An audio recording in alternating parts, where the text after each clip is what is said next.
नमस्कार दोस्तों। आज हम यूपीएचएससी 51 के अंतर्गत जो है एंशिएंट हिस्ट्री पे बात करेंगे और इसमें हम देखेंगे जो पूरा हमारा डिस्कशन होगा उसको तीन भागों में बांट करके देखते हैं।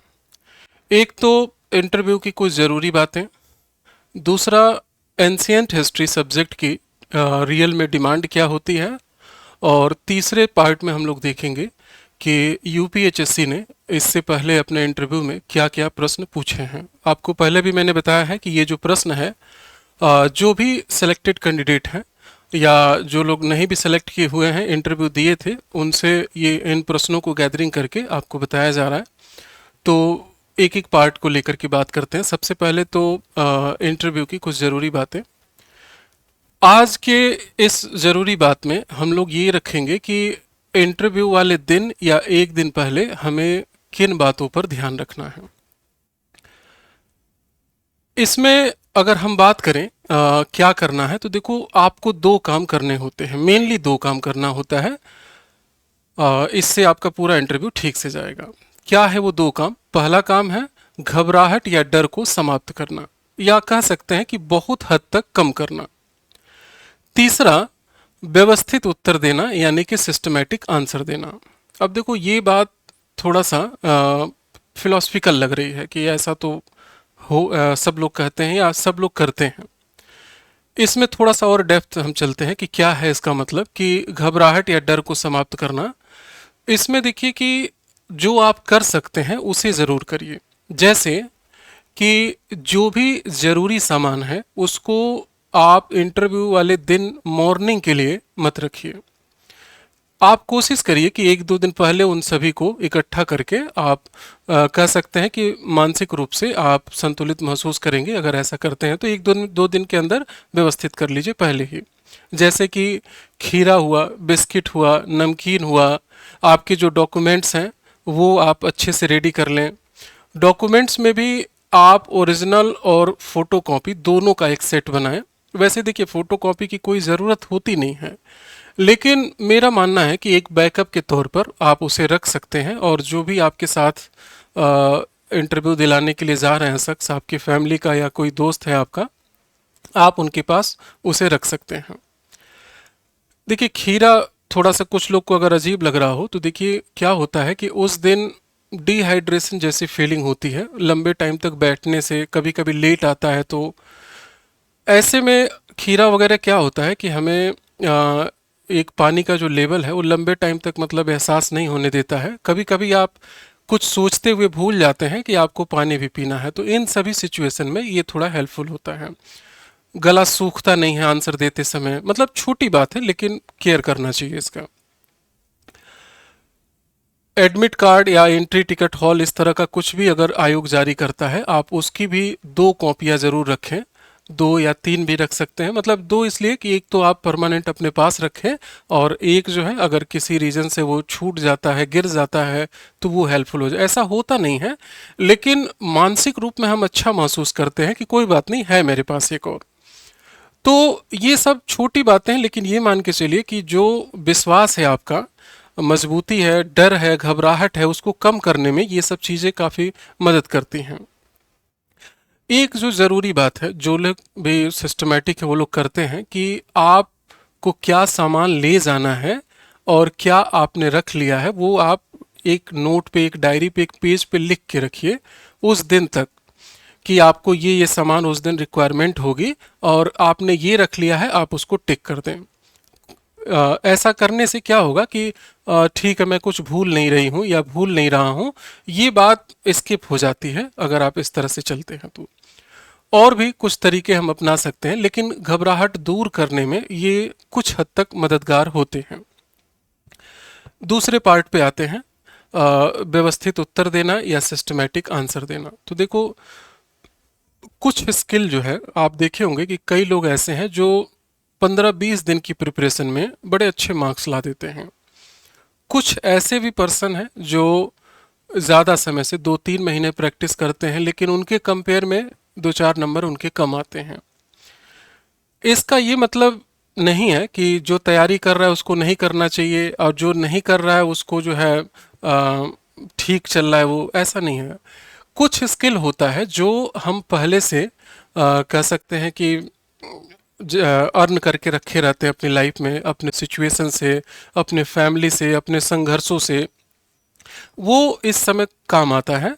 तो हमें क्या करना है कि उस स्किल को तो अलग रख देना है जो आपके पास है। इसके अलावा करीबन आप 100-200 प्रश्नों का अभ्यास अवश्य करें। ये प्रश्न एक कॉन्फिडेंस देते हैं कि आपको आंसर कैसे देना है, कैसे बोलना है, कैसे प्रेजेंट करना है, कौन सा आंसर आगे लिखना है, कौन सा पीछे मतलब बोलना है। ये बात आपको पता होनी चाहिए। एक उदाहरण लेते हैं, ये किसी विषय से नहीं संबंधित है। जैसे मान लीजिए कि आपकी जिले की कौन कौन सी 3 समस्याएं हैं।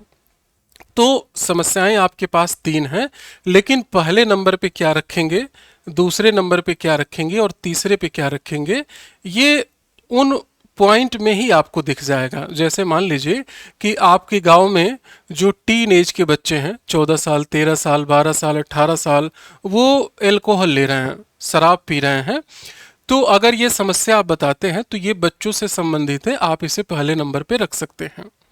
या मान लीजिए गंदगी की समस्या है तो आप निश्चित तौर पर आप उसके बाद इसको रखेंगे। तो ऐसे करके जो कहते हैं सिस्टमेटिक आंसर देना, वो धीरे धीरे जब आप आंसर देने लगते हैं तो वो आपको पता चल जाता है। ये भी आपका उस दिन का कॉन्फिडेंस बिल्ड करता है कि हाँ, आपने बहुत अभ्यास किया है, डरने की बात नहीं है। अगला आप इसमें ये कर सकते हैं कि आप बोर्ड पर पढ़ाने की कोशिश करिए, क्योंकि कई लोग देखिए कुछ लोग टीचिंग से रिलेटेड हैं। आप लोग जितने लोग भी सुन रहे हैं, आप में से कुछ लोग होंगे जो टीचिंग से रिलेटेड होंगे। उनका कॉन्फिडेंस 50% पहले से बिल्ट होगा। थोड़ा सा कुछ बेसिक चीज़ों को सुधार बस करना होगा। जो लोग नहीं टीचिंग से रिलेटेड है, डायरेक्ट बोर्ड पे अब वहाँ आयोग के पास जाने वाले हैं, तो उन्हें थोड़ी सी ये प्रैक्टिस ज़्यादा करनी चाहिए। आप हमने एक फैसिलिटी रखा है, आप उसका भी लाभ ले सकते हैं कि आप कुछ वीडियो आप हमारे पास भी बनाकर भेज सकते हैं टीचिंग का, किसी टॉपिक का। मैं और हमारी टीम जो है ये मिल करके उसकी जांच करती है और क्या रिफॉर्म करना है उसे हम लोग बताते भी हैं। आप मॉक इंटरव्यू ज्वाइन करें या ना करें, आप इस सुविधा का लाभ ले सकते हैं। ये ध्यान रहे कि वीडियो 5-10 मिनट से ज़्यादा ना रहे, क्योंकि इससे अधिक आपको मौके नहीं मिलते हैं। क्योंकि ज़्यादातर बहुत ज़्यादा इंटरव्यू में ऐसा हुआ है कि आयोग ने ये कह के आपको बोर्ड पे बुलाया है कि आप अपनी कोई भी टॉपिक 2 मिनट में पढ़ाकर दिखाइए, 3 मिनट में पढ़ाकर बताइए। 2 या 3 का उन्होंने टारगेट दिया था। तो ऐसे में आप समझ रहे हैं कि फिर हमें 20 मिनट 30 मिनट का वीडियो बनाने से कुछ खास लाभ होना नहीं है, क्योंकि 10 से 20 मिनट के अंदर पूरा इंटरव्यू चलना है। तो बहुत लंबा रखने की ज़रूरत नहीं है। हाँ, नॉलेज आपके पास होना चाहिए जिस टॉपिक को आप छेड़ रहे हैं उसके बारे में। आप देखो, मॉक इंटरव्यू कुछ लोगों की मजबूरियां भी होती हैं कि दूर हैं या कुछ और भी दिक्कतें हो सकती हैं। लेकिन अगर संभव हो तो एक ऑफलाइन आप जरूर अटेंड करें, कहीं भी करें। हाँ, कुछ बेसिक बातों को ध्यान जरूर रखिएगा जब भी आप ऑफलाइन अटेंड करें। एक तो कोई एक ज़रूर करना है, ये ध्यान रखना है। दूसरा ये कि जहाँ भी करें वो अननोन पर्सन हो, यानी कि आप उनके बारे में लगभग लगभग आधी बात भी नहीं जानते हैं, ताकि उनके प्रश्नों का तरीका, प्रश्नों का जो लेवल है, और कह सकते हैं कि और भी जो डिफ़िकल्टी है उसके बारे में आप अनुमान ना लगा पाएँ। और कम से कम 3-4 लोगों के सामने एक बार ऐसा करें, क्योंकि वहाँ अगर पैनल की डिज़ाइन ऐसी है 3 से 4 मेंबर की, तो उस तरह के अभ्यास से हमें थोड़ा सा कॉन्फिडेंस मिलता है। तो एक तो हमें ये बात ध्यान रखनी है कि थोड़ी बहुत प्रैक्टिस कर ले, कुछ वीडियो बना ले, बोर्ड पे पढ़ाने की प्रैक्टिस कर ले, और 100-200 प्रश्नों का अभ्यास कर लें। जैसे मॉक इंटरव्यू में हम लोग कोशिश करते हैं कि 20 से 40 प्रश्न एक दिन में रखे जाते हैं कैंडिडेट के सामने। कुछ छोटे, कुछ बड़े, कुछ थोड़े से कह सकते हैं कि 4-5 लाइनों में जिनके आंसर होते हैं, इस तरह के। तो एक तो ये उस दिन या उस दिन के लिए हम कैसे अपनी घबराहट या आंसर को ठीक कर सकते हैं, उससे रिलेटेड है। अगले पॉइंट पे आते हैं कि इस सब्जेक्ट की डिमांड क्या है, यानी कि एंशिएंट हिस्ट्री सब्जेक्ट की डिमांड क्या है। देखिए, एक तो कहा जाता है कि प्रत्येक सब्जेक्ट की जो जननी है वो इतिहास है। ये बात कहने का मतलब यहाँ पर यह है कि इतिहास का यहाँ सेंस है प्राचीन इतिहास यानी कि एंशियंट हिस्ट्री। ऐसा क्यों? क्योंकि वहीं पर हम लोग सबसे पहले जो है लेखन, कला, साहित्य, खनन, मन के चित्र, जीवन शैली या इस तरह की बहुत सारी चीजें हैं जो पहली बार हम प्राचीन इतिहास या एंशियंट हिस्ट्री में ही देखते हैं। तो जननी उसे ही कहना ठीक रहेगा, बल्कि बाकी के आगे के जो इतिहास है, मध्यकालीन और आधुनिक इतिहास हैं, वो उसी कह सकते हैं आधार पे बने हुए हैं, कुछ घटनाओं को जोड़ते हुए। अगला इस डिमांड में अगर हम देखें तो प्रश्न पूछने की प्रकृति क्या होगी, तो देखिए 3 प्रकार के प्रश्न पूछे जाते हैं अगर हम बोर्ड टीचिंग को हटा दे तो। पहला प्रश्न होता है कि किसी भी प्रकार का जो स्रोत है वो क्या है, जैसे कि लेखन का स्रोत, मूर्तिकला का स्रोत, स्थापत्य का स्रोत। इनसे इन स्रोत से संबंधित आपसे पूछा जा सकता है कि ये स्रोत क्या है, इनसे क्या संबंध था या कैसे मिला, ये हमें कैसे जानकारी मिलती है। यानी स्रोत को एक सेंटर में रखा जाता है पहले पार्ट में। दूसरा, क्या था, कैसा था, इस तरह का, यानी कि उसका मीनिंग के रूप में पूछा जा सकता है। जैसे उदाहरण के तौर पे कि मौर्य काल में सूराध्यक्ष जो पद था वो उसके क्या कार्य थे। ऐसा मतलब क्या था, कैसे था, इस टाइप में प्रश्न पूछे जा सकते हैं किसी भी यूनिट से। तीसरे रूप में जो डिजाइन होगी प्रश्न की वो इस रूप में होता है कि वर्तमान में इसके क्या प्रभाव हैं या वर्तमान में इसके लाभ हानि क्या है। जैसे एक उदाहरण देते हैं कि जो हड़प्पा सभ्यता था वो अचानक समाप्त हो गया। तो हड़प्पा सभ्यता अचानक समाप्त हो गया, इससे हमें आज क्या सीख मिलती है। तो जब हम उसके कारणों पे जाते हैं तो बहुत सारे कारण आपने पढ़ा होगा, बाढ़ है, भूकंप है, आर्यन का जो अटैक था, आक्रमण था वो था, या कह सकते हैं कि नदी का टूटना, मतलब ऐसे कई सारे अलग अलग लोगों ने दिया है, आप उनकी लिस्ट देखेंगे। तो अगर इससे संपूर्ण विनाश हो सकता है किसी भी सभ्यता का एक तरह से, तो ऐसे में अगर इस तरह के कुछ विनाश आते हैं तो हमें सतर्क रहना चाहिए। जैसे कि नदियों के पानी का अच्छा प्रबंधन हो, भूकंप रोधी घर बनाए जाएं, बीमारियों के लिए अच्छे जो कह सकते हैं कि टीके वगैरह, इनका विकास किया जाए। मतलब ऐसे करके हम उनसे सीख लेकर के इनको डेवलप किए हैं। तो 3 पार्ट में प्रश्न आपके पूछे जाने की संभावना रहती है। कुछ प्रश्नों को लेते हैं जो इससे पहले 47 हुआ या 50 हुआ, इस तरह के इंटरव्यू में आयोग ने जो पूछा है उन प्रश्नों की कुछ लिस्ट देखते हैं, थोड़ा सा अनुमान इससे लगेगा।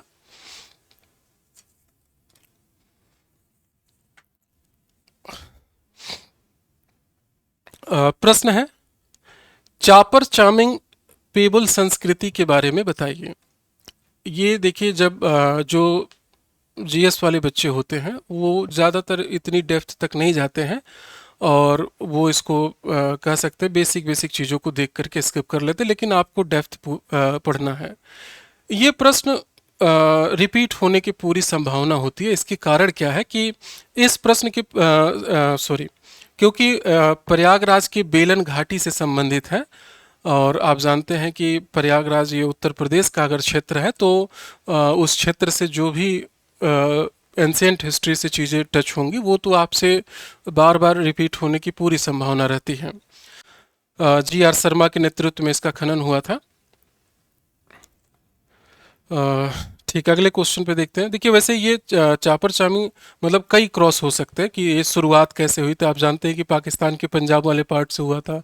मतलब आप इसके जो इर्द गिर्द जो चौहद्दी होती है उसके बारे में भी जो सूचनाएं हैं उसको आप अपने पास रखें। अगला प्रश्न है, बृहदारण्यक से हमें कौन कौन सी 5 जानकारियां उपलब्ध होती हैं।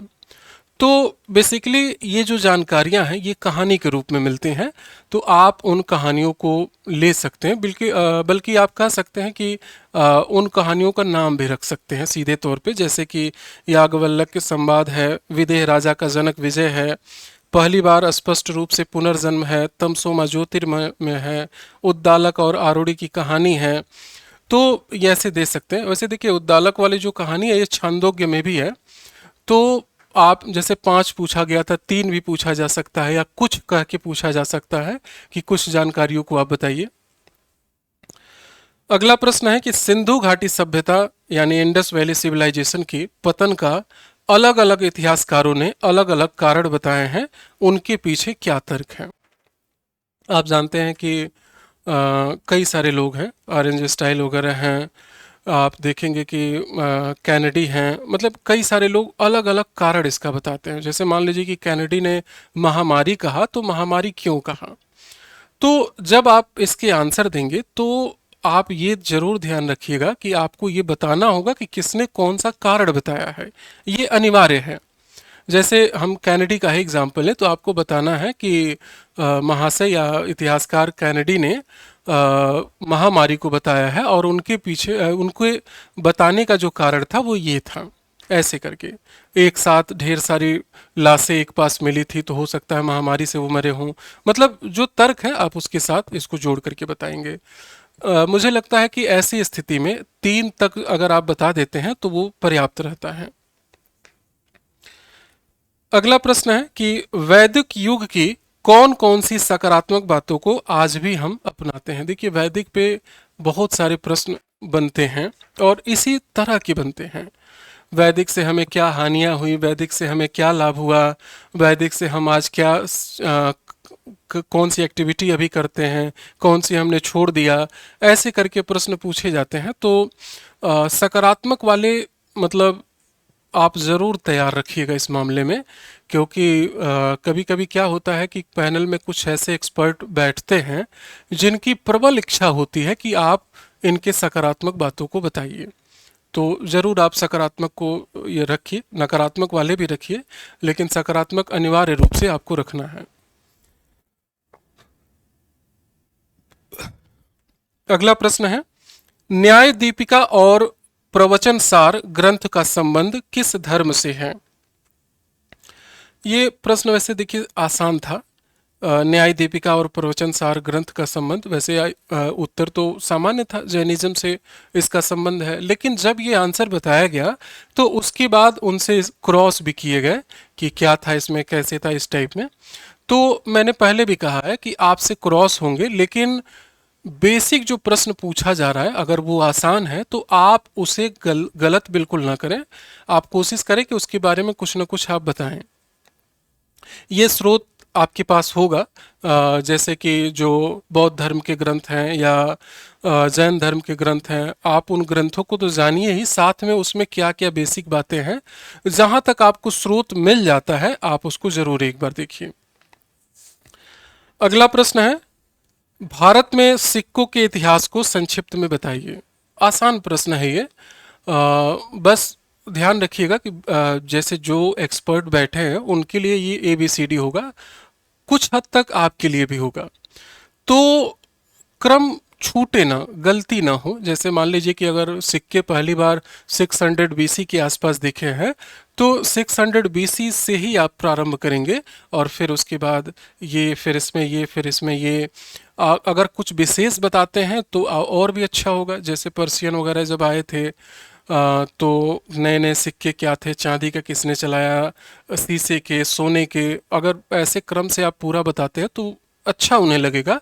और इसकी भी पूरी संभावना है कि 2-4 जैसे आप बताएंगे तो आपको वहीं रोक करके अगला प्रश्न वो दे देंगे, अगर उन्हें यह एहसास हो जाता है कि आपको इसके बारे में ठीक से जानकारी है। तो पूरा आंसर वो सुनेंगे भी नहीं, सिर्फ आपको एहसास दिलाना है कि हाँ ये आपको ठीक से पता है।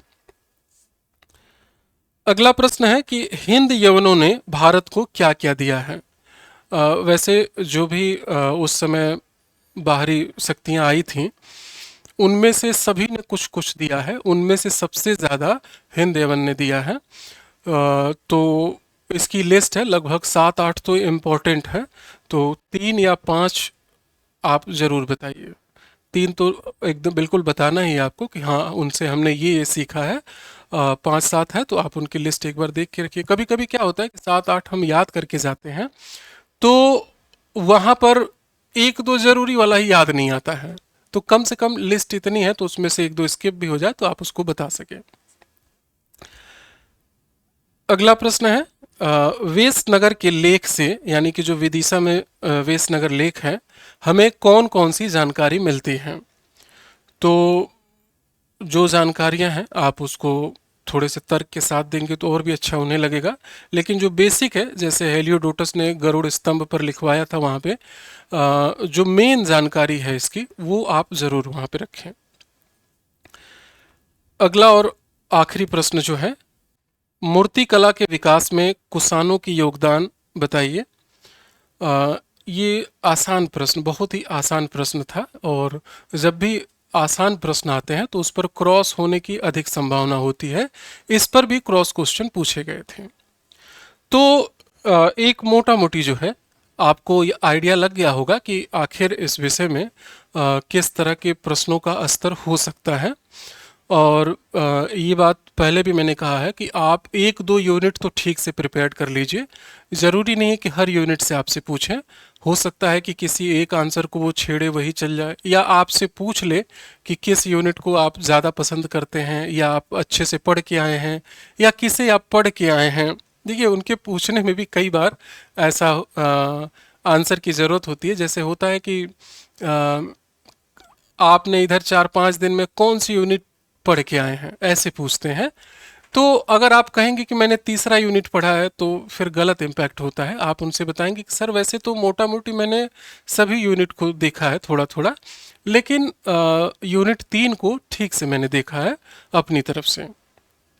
फिर वो प्रश्न को करेंगे।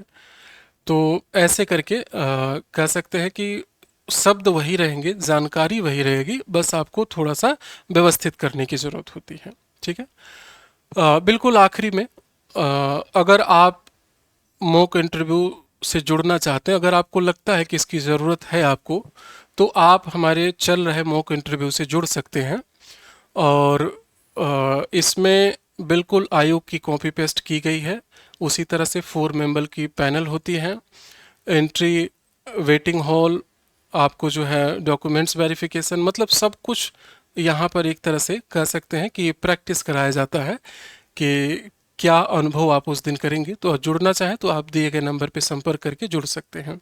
हाँ, कुछ बेसिक बातें, अभी अगर आप जुड़ते हैं तो लगभग लगभग आप मान के चलिए कि 10 अगस्त तक का डेट हमारे पास फुल हो चुका है। जिनके अच्छे मार्क्स हैं वो लोग लगातार इंटरव्यू कर रहे हैं अलग अलग सब्जेक्टों में। 4 पैनल है हमारे पास अभी, तो चारों अभी फुल चल रही हैं। 10 अगस्त तक अभी अगर इनरोलमेंट लेते हैं तो 10 अगस्त तक आप हमारे पास जुड़ पाएंगे। कुछ बेसिक रिक्वायरमेंट हो, अगर नहीं भी जुड़ना है, कुछ इंटरव्यू से रिलेटेड जानकारी चाहिए, तो आप दिए गए नंबर पे कॉल करके बात कर सकते हैं। आज का डिस्कशन हम लोग यहीं पे फिनिश करते हैं। थैंक यू सो मच आप सभी का।